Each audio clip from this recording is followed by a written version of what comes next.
All right, so let's jump right in. So the other day I was having a conversation with a coaching client.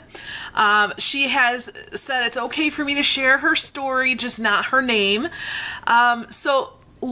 Keeping a very long story short, basically what happened was she is in charge of a yearly grant that quite frankly has tens of millions of dollars attached to it and at least a dozen or so more employees. And she's the leader of this team. And come to find out, 2 weeks before the deadline of the grant, so the grant's supposed to run out and then they have to, send in their report and everything. And basically, if you do everything and then you prove that you've done everything, then you get your grant renewed the next year. Okay, so it's really kind of an important thing. All your employees are counting on this, and all of the people that you serve are counting on it. And she came to the phone call and she said, Michelle, I've got to talk about this. Now, first of all, most of my coaching clients, they have regular phone calls. However, sometimes I'll find that I'm working with a client like this who we used to have regular calls. However, due to life and just craziness, honestly, she got so busy that she was on retainer. So she paid for a certain number of hours a year. And I hadn't heard from her in months. So when she called, she's like, Michelle, I've got to talk and I need to get on your schedule ASAP. Okay, great. So thankfully I had a couple hours that afternoon. And so we began talking, and she's telling me the story that basically, she had laid out the vision for the year. They had, as a team, come up with all the plans and plans with options, and they'd been putting the work in. They'd been having regular check-in meetings. And for whatever reason, one staff member did not fulfill her promises. And it's 2 weeks before they're supposed to be done with everything. And all of a sudden, the whole team should have been celebrating that they had done a whole year of work. In reality, they said, oh no, we've got to make this happen. So it was a significant issue, right? Because quite frankly, if you didn't get all those boxes checked, look at all that money and jobs and people who were going to be impacted. So she came to the call and I guess, you could say rightfully had a lot of anger, okay? A lot of anger about the situation, anger about this employee, and she had anger about herself and how she handled it. She just had a lot of anger. I think we used up just about all of her retainer hours just on that one call. But, as she was telling this story, it reminded me of a quote by James Allen. And it says that working steam is not heard. It's the escaping steam which makes a great noise. And, if you think about that, so working steam, if you're using steam powered for something or other, right? It's contained, it's captured, right? I think of a pressure cooker. If you're using a pressure cooker, it cooks a lot faster, right?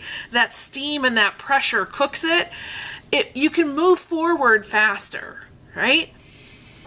Oftentimes in leadership, especially when you're flying high on momentum, it's like that. It's like working steam.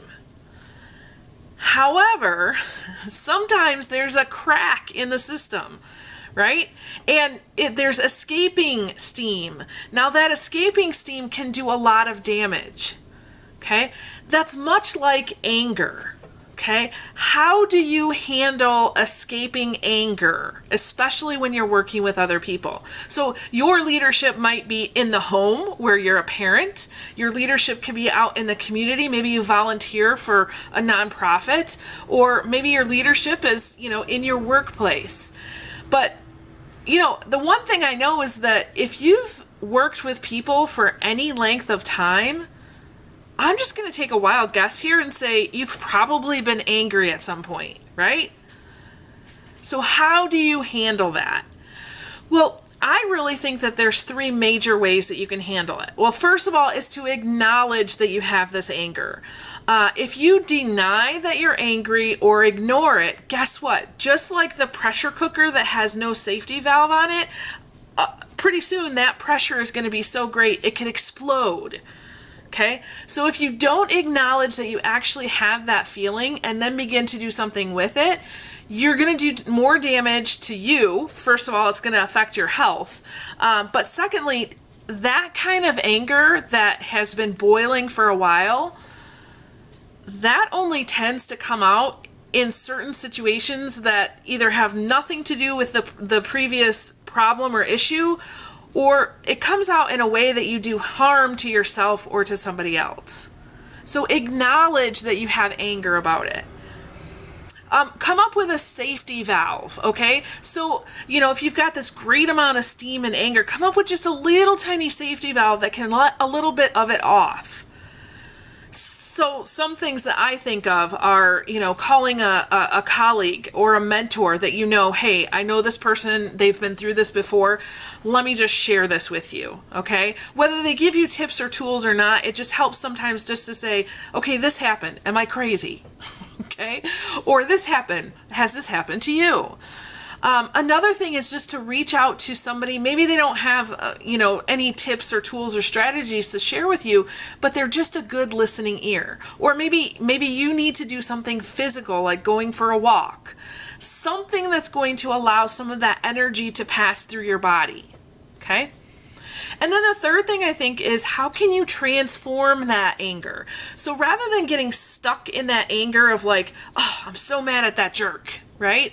How can you move it forward through transforming it? So, one thing that I think of, especially in this situation, I said, what are some lessons that you learned from this, right? And I know, I can hear you already. Michelle, just let me be angry. Okay. There's a time to be angry, right? And there's a time to move forward. So when this client of mine was ready to move forward, I said, okay, let's talk about some lessons that you've learned here. Because once you parse those lessons out, now you can create a plan to move forward. Because in the end, guess what? You still have to solve that problem. And then if you figure out what your lessons are, you might find other problems that you need to solve as well. Okay? And that's exactly what happened in this discussion. So 2 of the lessons that we went through that I'm going to share with you. The first one, she said, I realized that I didn't empower her. Even though I had a vision, I had a plan, we had regular check-ins. She said, I think I came in a little too hot and heavy. I was a little too authoritative. I could have asked more questions. I could have listened more. She said, looking back on it, I see that there were red flags and I just didn't pay attention because everybody else was doing just fine. I could have supported her a little bit more. Hey, you know what? That's an excellent lesson, right? And then the second lesson, she said, gosh, I realized that how you handle your failures really means a lot to me and to my team. And I'm really glad that I reached out and I talked to you first. And I didn't just go with my first gut instinct, which was to fire my employee, because I see now that would harm my team. And so as we were talking through how to move forward, she created this plan for, increasing her own leadership skills, right? And increasing more contact time with her staff throughout the year to make sure everybody was on target. And looking at her timetable and saying, you know what, I need to back up, 6-8 weeks. It shouldn't have gotten to 2 weeks before the deadline. I need to back up my timeline so that we can make sure everything is done. Huge lessons, right? And then she said, you know what, I need to go back to the staff member. I need to figure out what the heck was the problem, right? And really come at it from the standpoint of how can I help you so that this doesn't happen again, and not I'm going to punish you because it did happen. So lots of really great material that she got from that one story, right? But here's the thing is that if she didn't sit and reflect upon that and gather the lessons, she wouldn't know how to go forward. And that's what I mean by transforming your anger into something that's good, not only for you, but something that's going to be ultimately good for your team and the people that you serve. Okay? So acknowledge, find a safety valve, and then transform. So, she said at the end, she said, Michelle, thank you so much. This idea of handling my anger and transforming it. Thank you so much. I'm so glad we could do that together. And she said, hey, by the way, when are we going to work more on the first lesson of empowering other people? I need more skills on that. And I said, well, we're coming to it.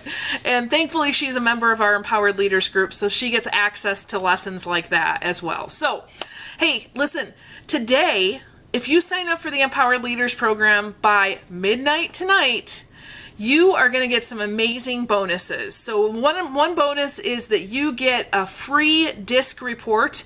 It's going to tell you how you prefer to communicate, how you can communicate with other people. So for example, this leader, she could have used that. Quite frankly, she has a very different communication style than this staff member does. And I might suggest that to her actually.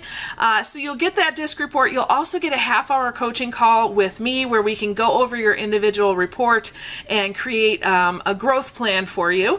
And then you'll also get an ebook that has some tips and strategies in there on how to communicate, collaborate, and deal with conflict. Okay? So if you sign up for the Empowered Leaders membership group by midnight tonight, you'll get all of those bonuses. And if you're already in the group, don't forget to refer somebody, because if you refer somebody who signs up, you get all of those bonuses as well. Okay? Awesome. Hey, thank you so much for joining us today. I really appreciate it.